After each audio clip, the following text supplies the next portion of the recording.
तो चलिए फिर से स्वागत है स्मार्ट क्लास के यूट्यूब चैनल पर।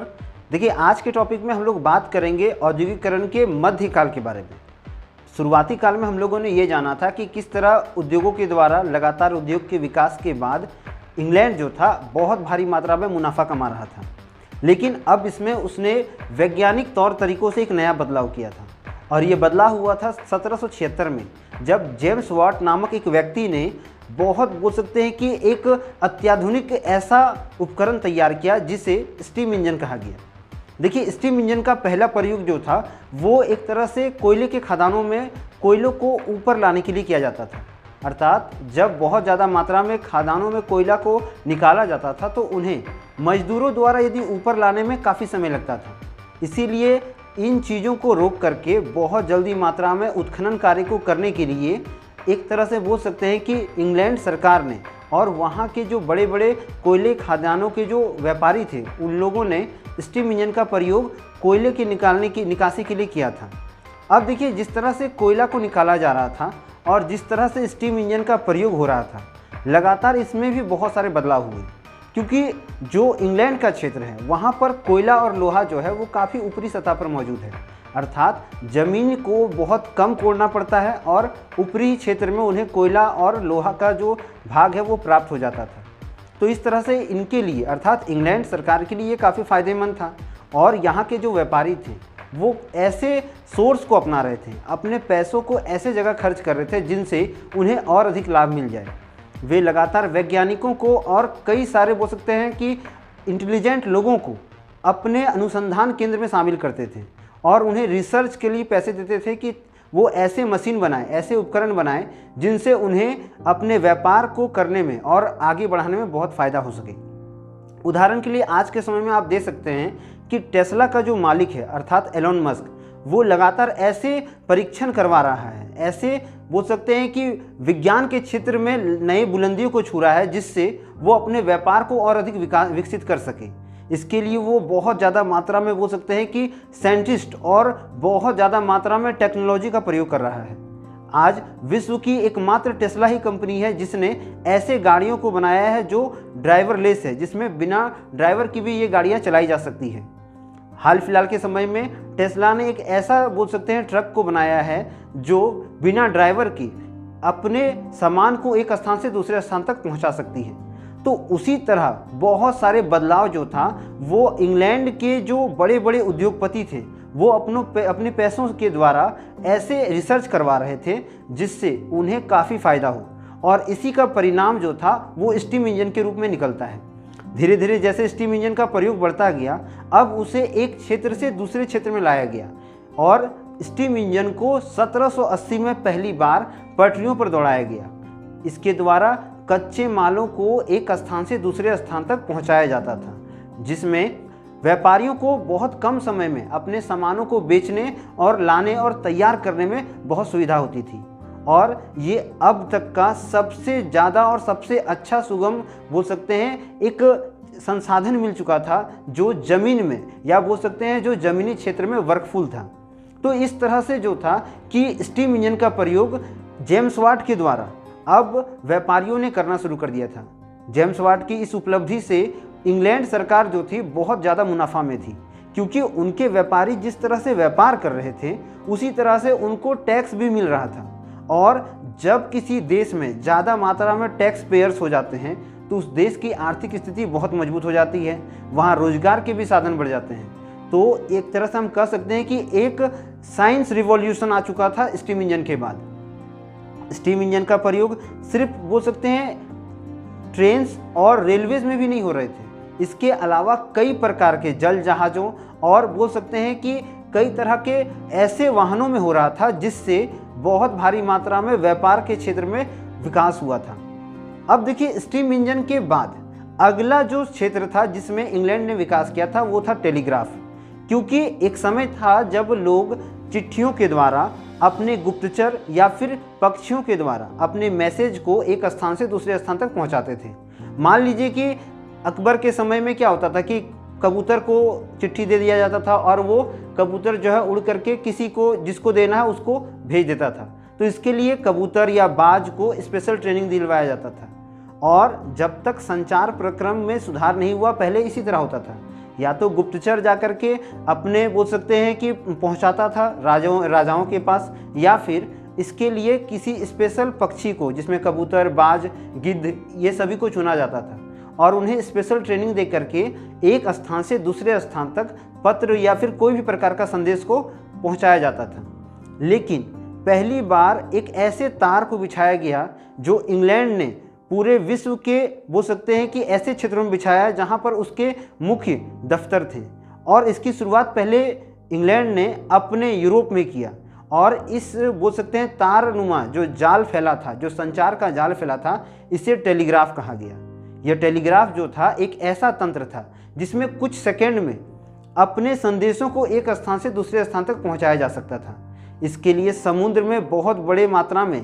तारों का जाल बिछाया गया और अपने हर महाद्वीप में उसे फैलाया गया। और इसको जो बोल सकते हैं टेलीग्राफ का जो भाषा था, उसको पढ़ने के लिए इंग्लैंड सरकार ने या वहाँ के उद्योगपतियों ने स्पेशल लोगों को नियुक्त किया जो उन मैसेज को पढ़ सकते थे। उसके लिए एक अलग लिपि थी, एक अलग भाषा था, उसे ट्रांसलेट करके वे अपने संदेशों को एक स्थान से दूसरे स्थान तक पहुँचाते थे।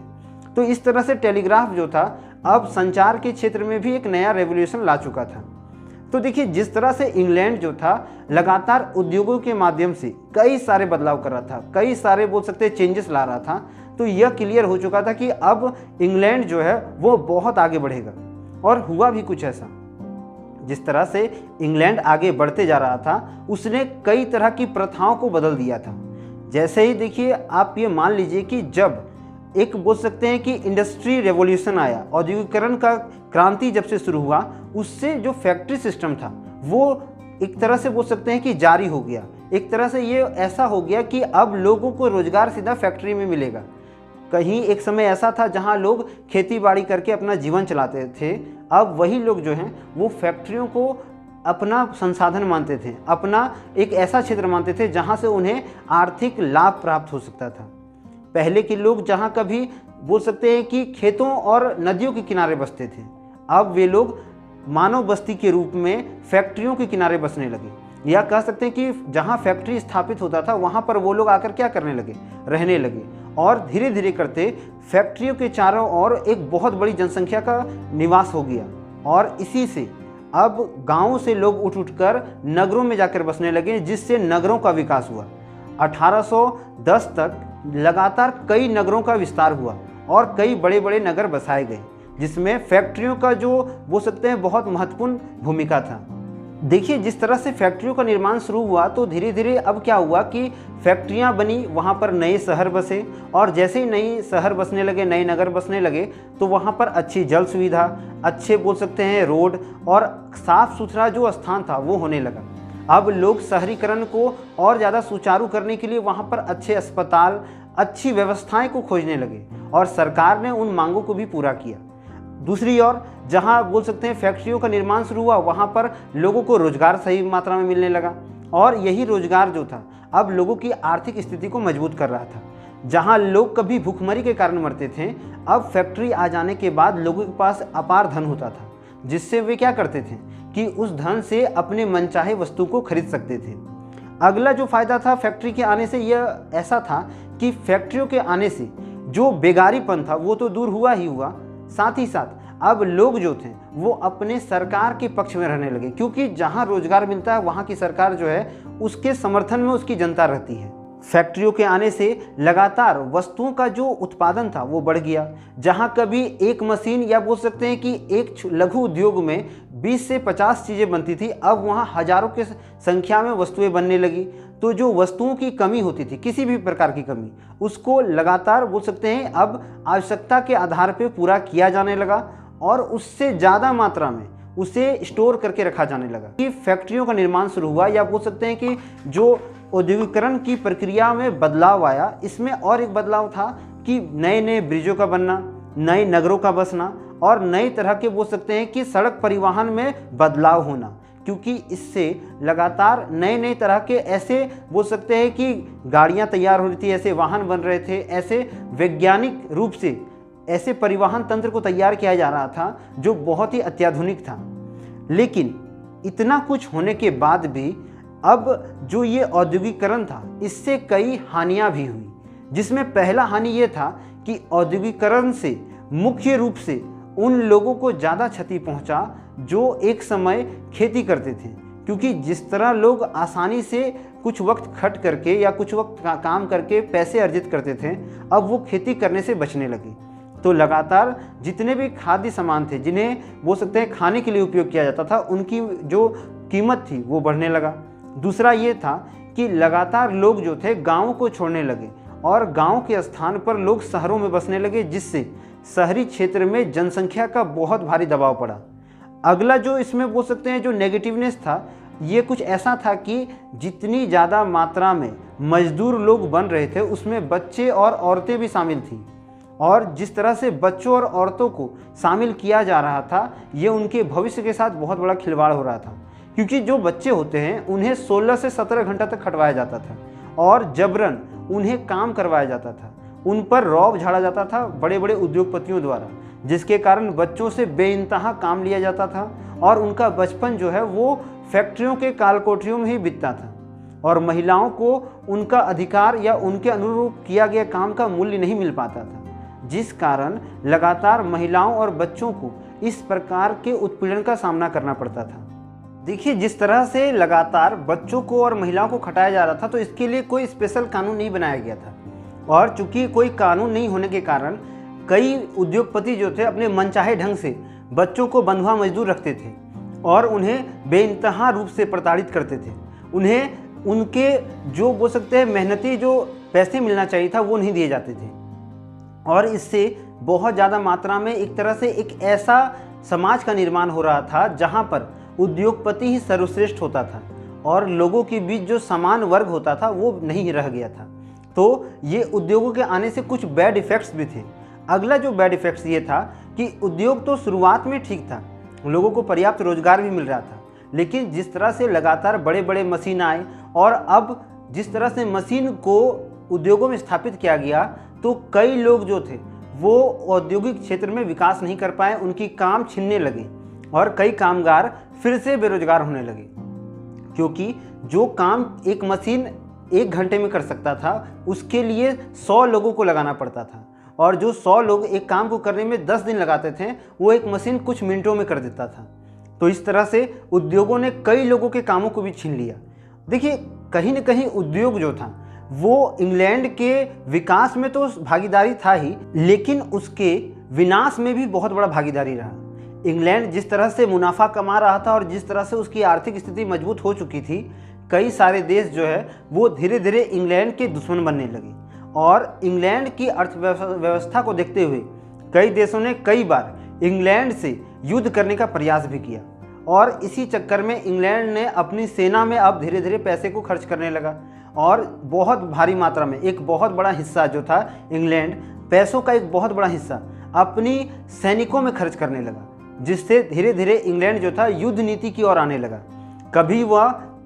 विश्व का बनिया कहा जाता था, अब वह विश्व की उन शक्तियों में शामिल हो रहा था जो युद्ध नीति में बहुत आगे थी। तो धीरे धीरे इंग्लैंड पर अन्य देशों का जो दबाव था वो बढ़ने लगा। उसके कुछ पड़ोसी देश ही थे जो अब उनके दुश्मन बन बैठे थे। विश्व की कई बड़ी बड़ी बोल सकते हैं देश की व्यवस्था जो थी अब इंग्लैंड पर निर्भर तो हो रही थी, लेकिन कहीं न कहीं इंग्लैंड के जो रवैया था वो अब विश्व की छवि में धूमिल हो रहा था। जैसे इंग्लैंड भारत पर कब्जा करके बैठा हुआ था, तो यहाँ के लोग भी क्या कर रहे थे, इनका विरोध कर रहे थे। और जहाँ जहाँ भी ब्रिटिश सरकार का बोल सकते हैं जो दाम्पत्य था, जो प्रभाव था, जहाँ जहाँ देशों में था वहाँ पर इसे विरोध का सामना करना पड़ रहा था, क्योंकि ये लगातार क्या करते थे कि उन क्षेत्रों में बसे हुए लोगों को प्रताड़ित करते थे और अपनी जेबें भरते थे।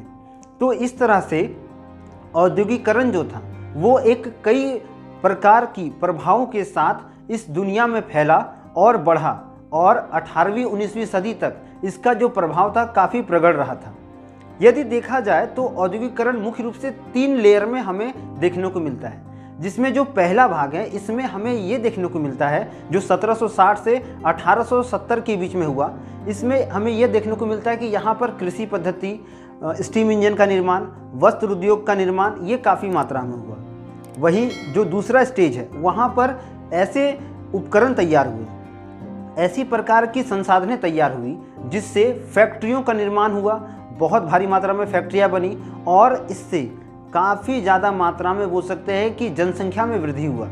जो तीसरा स्टेज है जिसमें आज हम लोग हैं, इस स्टेज में विज्ञान या बोल सकते हैं कि साइंस बहुत डेवलप कर रहा है। इंटरनेट, बैंकिंग सिस्टम या बोल सकते हैं कि यूएस जैसे बड़े बड़े देश जो है वो आईटी के द्वारा अब धीरे धीरे अपना प्रभाव को उद्योगों के द्वारा विश्व में फैला रहे हैं। तो इस तरह से हम लोगों ने आज की वीडियो में जाना कि किस प्रकार उद्योग क्रांति जो था एक नई रूपरेखा के साथ विश्व का चेहरा बदल गया और इसमें इंग्लैंड की बहुत बड़ी भूमिका रही। आशा करते हैं कि इस पूरे पॉइंट्स को आप अच्छे से समझ गए होंगे। मिलेंगे हम लोग अगले वीडियो में, तब तक के लिए चैनल को लाइक करें, शेयर करें, सब्सक्राइब करें। वंदे मातरम, भारत माता की जय।